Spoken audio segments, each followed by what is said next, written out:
This is the championship game in the Big Ten Conference. A precious trophy with a long tradition to battle for here. But also a game that's been a launching pad into the college football playoff. Welcome, everyone, to Lucas Oil Stadium, home of the Colts here in Indianapolis, Indiana. We'll see the number 4 team in the country, the Penn State Nittany Lions, taking on the number 1 team in the land, the Michigan Wolverines. For EA Sports, I'm Chris Fowler, joined in the booth by Kirk Herbstreit. Kirk, let's get this thing going.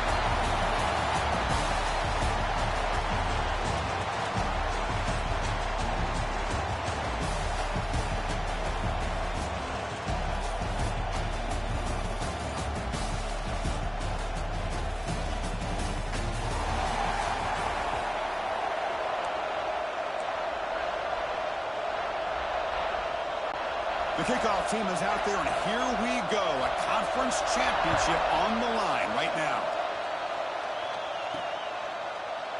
And so it'll be a touchback. Ball spotted at the 25. The Wolverines offense comes onto the field for the first time today.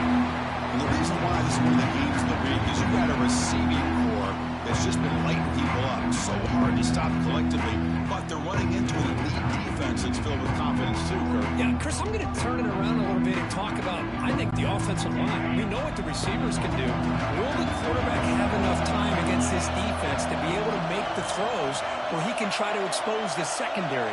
That's the real challenge. Can you protect the quarterback to give these receivers a chance to make plays? From the shotgun, it's a handoff. Breaks a tackle on the play, makes a decent gain. Setting the tone early with good runs like this can really wear defense down and keep the defense guessing. That's why some of the best coaches of all time have primarily done it with great run games. That's going to be incomplete. A lot of contact, no flag, brings up 3rd down. You get a tight end like this, and you know he's used to dishing out the punishment, but here, he's the one that has to absorb the contact, and as a result, he's unable to hold on to the football. 3rd down play here out of the shotgun. And they hit him just as he releases the ball. It's incomplete. Man, on your own side of the field, you're playing a risky game here. 3rd and short. Your goal should just be keep this drive alive. The best way you can sometimes is just hand the ball off to your running back and have him get behind that offensive line and go to work. Curious to see what they do now here on this 4th and short. The Nittany Lions offense takes the field. The first chance we've to see them today. Let's check the impact players in this game. Guys who have been leaders, guys who are being counted on to deliver today. Well, these are the guys that both these teams rely on, as you said, to be able to make the plays. And more importantly, when it gets into that point in the game where you need to be able to have some leadership, these are the men that are going to have to step up and be able to provide that for each team. They stopped the receiver, but that's a solid gain on that play. Chris, it's not always the big, tall receiver that gives these defenses headaches on slant routes. Sometimes it can be that undersized guy from the slot. It's very tough to get your hands on. He's got the 40. They make the stop, but it's a big gain down to the 29. And the player is down injured after that last play. We'll take a timeout while they check him out. Big guys up front lined up. It's 1st down. Looking for some space. It's Singleton. Hey, listen, you don't always have to have big plays to be successful. It's a nice, solid gain here. Keeps you on schedule, and you get ready for that next play. Offense getting set up. Here's 2nd down. Here's the snap. Quarterback looking to throw. The receiver makes the catch. And he's shoved out of bounds with the defense short of the 1st down marker. You see more and more offenses in college football going with 3 receivers, and the slot receiver a lot of times can become the go-to guy. He gets mismatches against either safeties, a nickelback, or a linebacker walked out, and you can take advantage of it. Tackle behind the line. It's a loss of 2.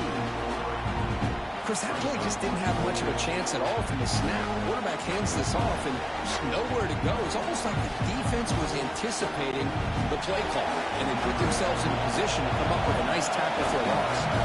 So on 4th down now, out comes the field goal unit. And that one's straight down the middle.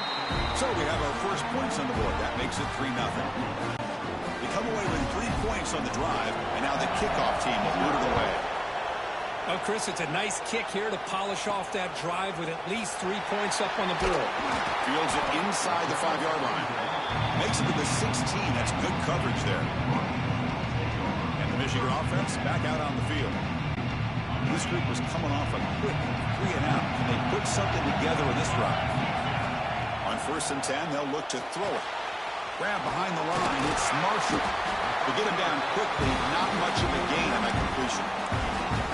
And they get some positive yards here, but just from sitting up here looking down at this, I kind of have a sense that they wanted a little bit more on that play. Quarterback looking to pass here on 2nd down. Short throw complete to the tight end. Defense reacts quickly. A very short gain on the play. The catch makes it a more manageable 3rd down. Out of the gun now on 3rd down. Caught over the middle. It's Priestland. He stopped him out at the 42. That's a solid gain. Get closer to midfield. One of the areas that separates good offensive coordinators from great ones is how efficient their offense is on 3rd down passing plays. And that was a perfect call and really well executed. They've got him after a 7-yard gain, so 2nd and 3. Well, this is what coaches love to see. A quarterback with the ability to read the defense properly and then just get it to the open man. Sometimes it sounds simple, but it's tough to execute. This time we have good recognition by the quarterback. Then he gets it down to the tight end. You can see what he can do after the catch. He's brought down after a short gain. That's not going to be 1st down yardage.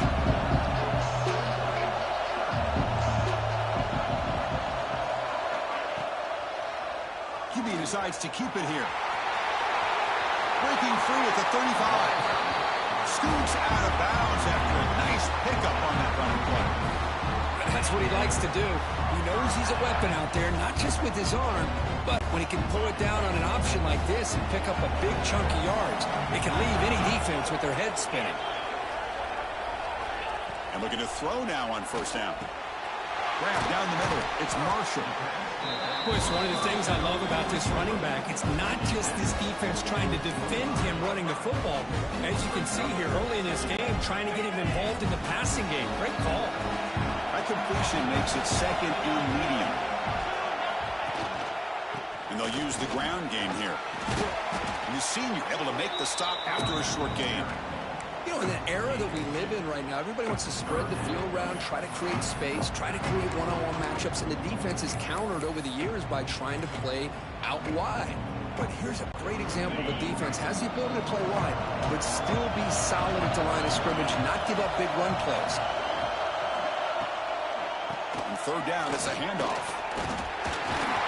Make the stop, but that moves the football to the 16. It'll be 1st down. The Wolverines with 1st and 10 here.